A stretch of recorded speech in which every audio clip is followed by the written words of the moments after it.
Hi friends, welcome to South Indian Food Court. இன்னைக்கு நாம கொத்தமல்லி சட்னி பண்ண போறோம். கொஞ்சம் டிஃப்ரெண்டான ஸ்டைல்ல எப்படி பண்ணலாம்னு பார்க்கலாம். தேவையான பொருள் பார்த்துடலாம்.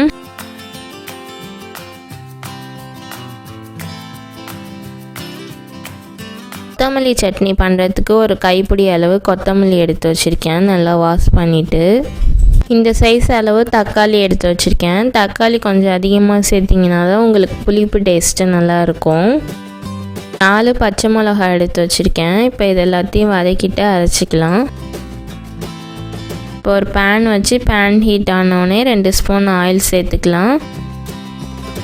ஆயில் நல்லா சூடாகட்டும். இப்போ சூடாகிடுச்சு. நம்ம இந்த கொத்தமல்லியை சேர்த்துக்கலாம். கொத்தமல்லி நல்லா வதங்கணும் கொஞ்சம்.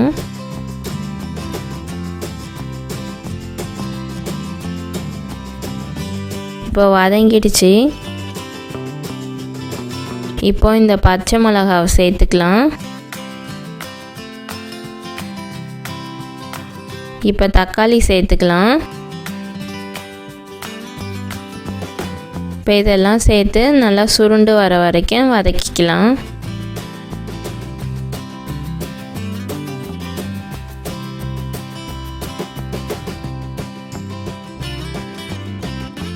இப்போ நல்லா வதங்கிடுச்சு. இது ஒரு பிளேட்டில் ட்ரான்ஸ்ஃபர் பண்ணி ஆற வச்சிடலாம். இது ஆறிடுச்சு. இப்போ இதை மிக்ஸி ஜாருக்கு மாற்றி அரைச்சிக்கலாம்.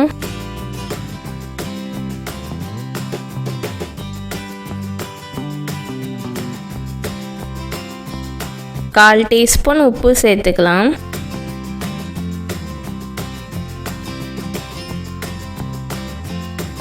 இப்போ அரைச்சிட்டு வந்துட்டேன். இந்த மாதிரி தான் அரைச்சி வச்சுக்கணும். இதை இட்லி, தோசை, சம்சா எது கூட வேணாலும் சேர்த்து சாப்பிட்லாம். சூப்பராக இருக்கும். ட்ரை பண்ணி பாருங்கள். இப்போ இதை பவுலில் ட்ரான்ஸ்ஃபர் பண்ணிடலாம்.